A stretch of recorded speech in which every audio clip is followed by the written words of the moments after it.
ស្ដីទាំងអស់គ្នាថ្ងៃនេះយើងនឹងមកត chapter ទី22របស់យើងមកបន្តសាច់រឿងកាលពី chapter មុនវូវ៉ាន់បានសើសអានហើយអ្វីបានជាអ្នកនៅទីនេះសអានគ្រាន់បានលឺហើយគឺថាគ្មានពាក្យនិយាយតែម្ដងហើយបន្ទាប់មកសអានក៏បានសុំទោសព្រោះឆ្លោះមិនទាត់សអាននៅតែបន្តនិយាយទៀតថាដោយសារខ្ញុំតាក់ទងអ្នកមិនបានខ្ញុំគិតថាអ្នកប្រហែលជាអាចឈឺនោះហើយគឺជាមូលហេតុតែមួយគត់ដែលខ្ញុំបានទៅផ្ទះរបស់អ្នកហើយខ្ញុំមិនចង់មានន័យអ្វីផ្សេងទេខ្ញុំគ្រាន់តែសង្ឃឹមថាអាចជួយបានខ្ញុំមិនមានបំណងធ្វើឲ្យអ្នកខឹងទេសុំទោសដែលនិយាយមិនសមហេតុផលវូវ៉ាន់ក្រោយពីឮសអានសុំទោសហើយក៏បានងើបមកឡើងវូវ៉ាន់ថាមិនអីទេខ្ញុំបាននិយាយពាក្យមិនសមរម្យខ្ញុំខឹងហើយក៏បញ្ចេញកំហឹងដាក់អ្នកសុំទោសសអានក្រោយពីឮវូវ៉ាន់សុំទោសហើយគឺកំពុងតែគិតគាត់ប្រកាសជាភ្ញាក់ផ្អើលណាស់ហើយហេតុអ្វីខ្ញុំត្រូវខឹងខ្ញុំគួរតែធ្វើដូចធម្មតាវិញហ្នឹងហើយហូហែនពេកឃើញទេហើយក៏នៅតែបន្តគិតហើយឥឡូវក៏កំពុងសុំទោសពីអីបន្ទាប់មកក៏បានសួរតើឥឡូវអ្នកស្នាក់នៅឯណានៅឯផ្ទះមិត្តភ័ក្តិសអានគាត់ទៅលើចម្លើយហើយក៏ដៅឆេវតែម្ដងឃើញអត់គាត់ប្រាប់ព្រឹងទៅពូម៉ាក់គាត់ហើយក៏បានបន្តសួរតើគិតថាស្នាក់នៅយូរប៉ុណ្ណាហើយឥឡូវពុំគិតនឹងចិត្តថាវាប្រកាសជាល្អបើសិនជាគាត់នៅជាមួយខ្ញុំពូវ៉ាន់ថាមិនប្រកាសទេខ្ញុំនឹងចេញនៅពេលណាដែលខ្ញុំសន្សំលុយថ្លៃបង់កក់ផ្ទះបានសអានមើលវូវ៉ាន់កំពុងគិតតើធ្វើយ៉ាងម៉េចដើម្បីបញ្ចុះបញ្ចូលគាត់ឲ្យនៅជាមួយខ្ញុំបានហើយក៏បានសួរវូវ៉ាន់អ្នកមិនចាំបាច់ត្រូវតែនៅជាមួយមិត្តភក្តិអ្នកមែនទេអូអត់ទេអញ្ចឹងហេតុអ្វីបានជាអ្នកមកស្នាក់នៅផ្ទះរបស់ខ្ញុំអ្នកបានជួយខ្ញុំនៅពេលដែលជំងឺភ័យសន្សារបស់ខ្ញុំបានរើឡើងហើយខ្ញុំបានប្រសើរចាប់តាំងពីពេលនោះមកតែរបស់ខ្ញុំប្រាប់ថាគួរតែប្រស្រ័យតាក់ទងជាមួយមនុស្សបានច្រើនហើយខ្ញុំក៏ឯកោនៅផ្ទះម្នាក់ឯងតែទាំងអស់គ្នាកុំជឿសអានណាសអានបោកទេបែរគេឲ្យហប់អានគ្នាធម្មតាសោះហ្នឹងណាមានបានឲ្យហៅមកនៅផ្ទះមួយណាខ្ញុំគិតថាវានឹងល្អបើសិនជាពួកយើងនៅជាមួយគ្នាពូវ៉ាន់ក្រោយពីលើសអាននិយាយចឹងហើយមានជាការគៀងទៅនៅផ្ទះរបស់អ្នកយីសអានលេងបបួលកូនផកគេមកនៅផ្ទះមួយហ្មងណាហើយក៏សុំគិតពិចារណាសិនទៅនៅផ្ទះជាមួយសអានប៉ុន្តែមានសងនិយាយថាមិនអីទេបើសិនជាខ្ញុំនៅទីនោះយូរបន្តិចប៉ុន្តែខ្ញុំមានអារម្មណ៍ថារំខានការរស់នៅរបស់គេខ្ញុំមិនអាចរើចេញភ្លាមបានទេប៉ុន្តែខ្ញុំក៏មិនអាចស្នាក់នៅទីនោះរហូតដែរទោះបីជាខ្ញុំនៅជាមួយសអានកលៈទេសៈរបស់ខ្ញុំក៏មិនបានផ្លាស់ប្ដូរដែរមិនថាខ្ញុំទៅណាទេសអានក៏បានកាត់ខ្ញុំពិតជាសង្ឃឹមថាអ្នកអាចជួយខ្ញុំបានជួយខ្ញុំផងបានទេវូវ៉ាន់សួរតើខ្ញុំពិតជាអាចជួយបានមែនសអានគេថាមើលចុះបុរសម្នាក់បាត់បង់ការគ្រប់គ្រងនៅទីសាធារណៈហើយឥឡូវនេះគាត់ឈរដោយគ្មានបញ្ហាខ្ញុំនឹងជួយអ្នកហើយអ្នកនឹងជួយខ្ញុំវិញបន្តមកសាច់រឿងក៏បានកាត់មកថ្ងៃស្អែកវូវ៉ាន់ក៏បានសម្រេចចិត្តរើនៅជាមួយសអានជាម្ចាស់ផ្ទះគេថាអ្នកអាចនៅទីនេះបានវាគឺជាបន្ទប់ទំនេរធ្វើដូចជាផ្ទះខ្លួនឯងទៅហើយអ្នកបោសសម្អាតនឹងមកសម្អាតមួយអាទិត្យម្ដងអូហូយមិនណៅមិនឲ្យមរាទេវូវ៉ាន់ក៏បានអរគុណហើយក្នុងចិត្តមានជាការវ៉ាវនៅមួយជាន់ម្នាក់ឯងមានអារម្មណ៍ថាដូចជានៅក្នុងរឿងអញ្ចឹងសអានសួរមានអីវ៉ាន់តែប៉ុណ្្នឹងទេវូវ៉ាន់ថាបានទុកគ្រឿងសង្ហារឹមមួយចំនួននៅហាងភីហ្សា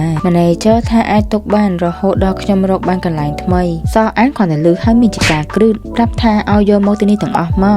កវាកាន់តែងាយស្រួលសម្រាប់អ្នកពេលក្រោយយ៉ាងណាក៏ដោយវាមិនសូវមានច្រើនទេហើយប៊ូវ៉ាន់ក៏ចេះឆ្លើយអូខេទៅណាហើយសអានរបស់យើងក៏ប្រាប់ប៊ូវ៉ាន់ថាអញ្ចេះខ្ញុំបាននិយាយរួចហើយប៉ុន្តែខ្ញុំមិនខ្វល់ទេថាអ្នកនៅទីនេះយូរប៉ុណ្ណាតាមពិតទៅនៅកាន់តែយូរកាន់តែល្អទោះបីជាអ្នកមិនមានអារម្មណ៍ដូចគ្នាក៏ដោយអ្នកអាចបង់ថ្លៃការរស់នៅបានបើសិនជាអ្នកចង់ប៉ុន្តែគ្រាន់តែដឹងថាវាមិនចាំបាច់ប្រញាប់ទេខ្ញុំដឹងការរស់នៅជាមួយនរណាម្នាក់អាចជាបន្ទុកប៉ុន្តែអាចទុកពេលខ្លះឲ្យអ្នករកកន្លែងល្អថ្មីរស់នៅបានឥឡូវនេះអ្នកត្រូវការនិងស័ក្តិសមនឹងទទួលបានការគ្រប់គ្រងទាំងអស់ដែលអ្នកអាចទទួលបានវ៉ាន់គ្រាន់បានឮសអាននិយាយចឹងហើយមានជាការអៀនឡើងគ្មានពាក្យនិយាយតែម្ដងហើយក៏ឆ្លើយអូខេអរគុណដែលបានជួយគិតគូរនិយាយពីថាសអានគិតគូរឲ្យមកចប់ហ្មងណាប្រកាសណាដរាបណាអ្នកយល់អញ្ចឹងអ្នករៀបចំឲ្យបានតាមសម្រួលទៅវូវ៉ាន់ក៏ឆ្លើយអូខេហើយរៀបចំទៅហើយក៏បានមកសួរអូត្រូវហើយប្រាប់ខ្ញុំពីកាលវិភាគប្រចាំសប្តាហ៍របស់អ្នកនោះវាធ្វើឲ្យការរស់នៅជាមួយគ្នាកាន់តែងាយស្រួលអីទេខ្ញុំនឹងប្រាប់អ្នកនៅពេលដែលខ្ញុំរៀបចំហើយល្អហើយវូវ៉ាន់ក៏ញ៉ាំស្គូតមកឲ្យចឹងណាបន្ទាប់ពីសអានចេញទៅបាត់ទៅវូវ៉ាន់គឺអង្គុយគិតម្នាក់ឯងទៀតហើយសអាននិយាយថាខ្ញុំគួរតែទទួលយកការជួយរបស់គាត់ប៉ុន្តែខ្ញុំមិនអាចខ្មាស់គេពេកទេខ្ញុំត្រូវតែជួយគាត់ឲ្យបានច្រើនតាមតែអាចធ្វើបានបើមិនដូច្នោះទេវាគ្មានហេតុផលអ្វីដែលខ្ញុំនៅទីនេះទេឥឡូវនេះសាច់រឿងក៏បានកាត់មករកសអានវិញពេលនេះកំពុងតែមើលចិត្តអ្នកចង់មានកម្រងធ្វើការបន្ថែមទៀតសអានគេពងកាន់ iPad រៀបចំ schedule អីចឹងពូវ៉ាន់ថាមែនហើយខ្ញុំមិនតែខ្វះលុយខ្ញុំសង្ឃឹមថាអាចរកការងារបណ្ដោះអាសន្នពេលព្រឹកនៅចុងសប្តាហ៍និងពេលល្ងាចថ្ងៃធ្វើការតាមវិធីនេះខ្ញុំអាចប្រមូលលុយសម្រាប់ថ្លៃកក់ផ្ទះនិងបង់ការរស់នៅបានស អានគ្រាន់តែបានលឺហើយចប់អស់សេចក្តីតែម្ដង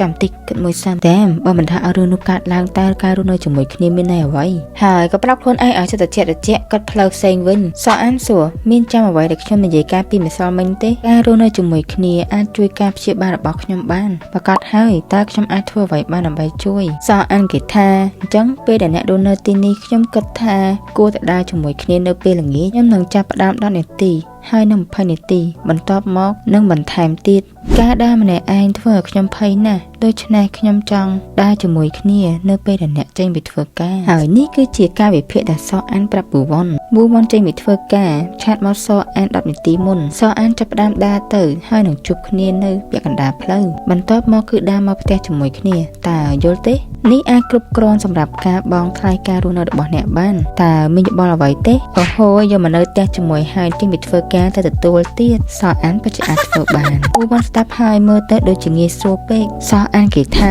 គឺវាមានន័យច្រើនណាស់សម្រាប់គេវាពិបាកនឹងរកឲ្យគេជួយបានរាល់ថ្ងៃប្រកាសណាស់ថាខ្ញុំអាចជួយនរណាឲ្យជួយក៏បានប៉ុន្តែសម្រាប់ខ្ញុំគឺវាត្រូវតែជាអ្នកហើយយើងមកប៊ូវ៉ាន់ទៅគឺថាកំពុងតែអៀនហើយសអានក៏បានភ្ញាក់ជាមួយខ្លួនឯងហីទៅនិយាយលូនប៊ូវ៉ាន់យើងក៏ឆ្លើយអូខេទៅណាហើយប៊ូវ៉ាន់ក៏ចង់សួរពីថ្លៃចំណាយរស់នៅប៉ុន្តែសអានក៏និយាយកាត់អញ្ចឹងអ្នកចង់រកការងារបន្ថែមទៀតតើខ្ញុំអាចណែនាំឲ្យបានទេពូម៉ាក់របស់ខ្ញុំទើបតែនិយាយថាចង់រកអ្នកធ្វើការបន្ថែមវាបានប្រាក់ខែល្អហើយមិនសូវយកពន្ធច្រើនទេសៅអានគឺនិយាយកុហកទៀតហើយប៊ូវ៉ាន់ក៏ថាអូខេអរគុណគេចឹងទៅសៅអានគេថាប្រកាសណាស់ខ្ញុំនឹងផ្ញើលេខរបស់អ្នកទៅឲ្យគេហើយពេលនេះសៅអានកំពុងសួរយូហានមានការងារអ្វីទំនេរទេបន្ទាប់មកសៅអានក៏ងើបដើរចេញដើម្បីគេចពីសំណួររបស់ប៊ូវ៉ាន់សៅអានថាប៊ូវ៉ាន់ប្រកាសជាហត់ពីការរើផ្ទះហើយឆាប់ចូលគេងទៅចាំរៀបចំអវ៉ាន់ថ្ងៃស្អែកក៏បានវ៉ាន់ក៏អូខេអរគុណសម្រាប់ថ្ងៃនេះហើយប៊ូវ៉ាន់ក៏បានសួរតើខ្ញុំអាចខ្ចីផ្ទះបាយព្រលឹមឡើងបានអត់សអានក៏សួរចេញទៅធ្វើការមកមិនតន្តាប់កន្លះមែនខ្ញុំមិនសូវប្រើទេអ្នកអាចប្រើវាបានហើយបើអ្នកញ៉ាំបាយពេលព្រឹកខ្ញុំនឹងញ៉ាំជាមួយអ្នកដែរប៊ូវ៉ាន់ក៏យល់ព្រមជួបគ្នាថ្ងៃស្អែកឡើងពេលនេះម៉ោងទូរស័ព្ទកំពុងតែរោ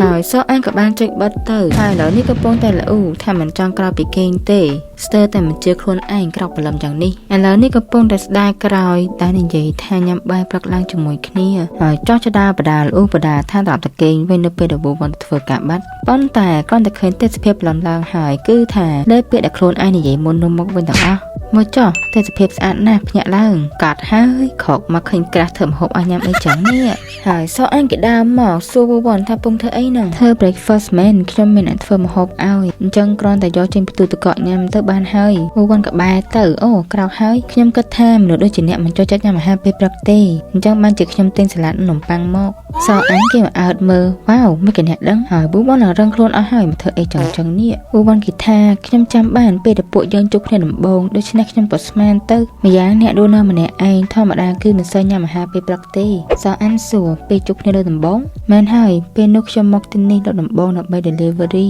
ហើយពេលនោះអ្នកកំពុងតែល្ងុយគេងខ្ញុំបានស្ទាក់ស្ទើរយកភីសាឲ្យអ្នកខ្ញុំគិតថាប្រហែលជាអ្នកច្រឡំ order វាយូរណាស់ហើយប្រហែលជាអ្នកមិនចាំទេសអានខ្មាស់គេហើយកុំប្រាប់ខ្ញុំថាពេលដែលយកហាន order នៅពេលនោះអានគេសួរតើខ្ញុំបាននិយាយអ្វីនៅថ្ងៃនោះខ្ញុំចាំពេលនោះអ្នកបានពាក់មួកសុវត្ថិភាពដូច្នោះហើយទើបបានជាខ្ញុំមិនស្គាល់អ្នកប៊ូវ៉ាន់ក៏បានសើចប្រាប់ថាភ័យដោះចេញហើយទោះបីជាវាចាំបាច់ក៏ដោយហើយវាជាលើកដំបូងដែលខ្ញុំមក Penthouse ដូច្នេះខ្ញុំមានអារម្មណ៍ភ័យណាស់ហើយអានក៏សួរវិញហេតុអ្វីបានជាអ្នកភ័យពេលនោះប៊ូវ៉ាន់ថាមិនដែល delivery មកកន្លែងអស្ចារ្យបែបនេះពីមុនទេអានគេតបថាហើយឥឡូវនេះអ្នកនៅខាងក្នុងហើយអ្នកប្រហែលជាអាចស្លាប់ហើយប៊ូវ៉ាន់ក៏ប្រាប់ថាកុំអស់ច្បក់គេមើលបន្ទាប់មកពួកគេក៏បានអង្គុយញ៉ាំបាយជាមួយគ្នាហើយអានក៏បានប្រាប់ថាការងារពីម្សិលមិញដែលខ្ញុំបានណែនាំខ្ញុំបានឲ្យលេខទូរស័ព្ទរបស់អ្នកទៅឲ្យគេហើយគេនឹងតាក់ទងមករកឆាប់នេះហើយប៊ូវ៉ាន់ក៏ឆ្លើយព្រមទៅហើយសួរវិញថាការដើរពេលល្ងាចយ៉ាងម៉េចដែរខ្ញុំនឹងជួយអ្នកទោះបីជាយ៉ាងណាក៏ដោយគ្រាន់តែប្រាប់ខ្ញុំមកក្រោយពីលើប៊ូវ៉ាន់និយាយបែបនេះគឺថាទុកចិត្តតែម្ដងប្រាប់ខ្ញុំនៅពេលដែលអ្នកនៅចម្ងាយ10នាទីពីនេះខ្ញុំត្រូវតែស៊ាំជាមួយនឹងមនុស្សបន្តិចម្ដងប៊ូវ៉ាន់ក៏អូខេតែមានអ្វីទៀតទេប្រាប់ខ្ញុំបើសិនជាអ្នកចង់ឲ្យខ្ញុំជួយបន្ថែមទៀតរបៀបគេក្រែងចិត្តម្ចាស់ផ្ទះអីចឹងអានរបស់យើងគឺអង្គុយមកកូនប្រុសគេពងកែក្នុងចិត្តមើលទៅគាត់ងាយមើលដឹងណាស់ល្អខ្ញុំគិតថាឲ្យគាត់ធ្វើអ្វីផ្សេងទៀតត្រូវតែមានអ្វីឲ្យគាត់ធ្វើបន្ថែមទៀតហើយ chapter របស់យើងក៏សុំតែចប់តែប៉ុណ្្នឹងឯង มินซัมเธอแชปเตอร์มวยสันโพธายูเบกอากอนสำหรับการรองจำต่อเพจยังยืนในจุกในแชปเตอร์มันต่ออากอน 나를 한번 펼쳐봐 줄래 춤 못 춰줄래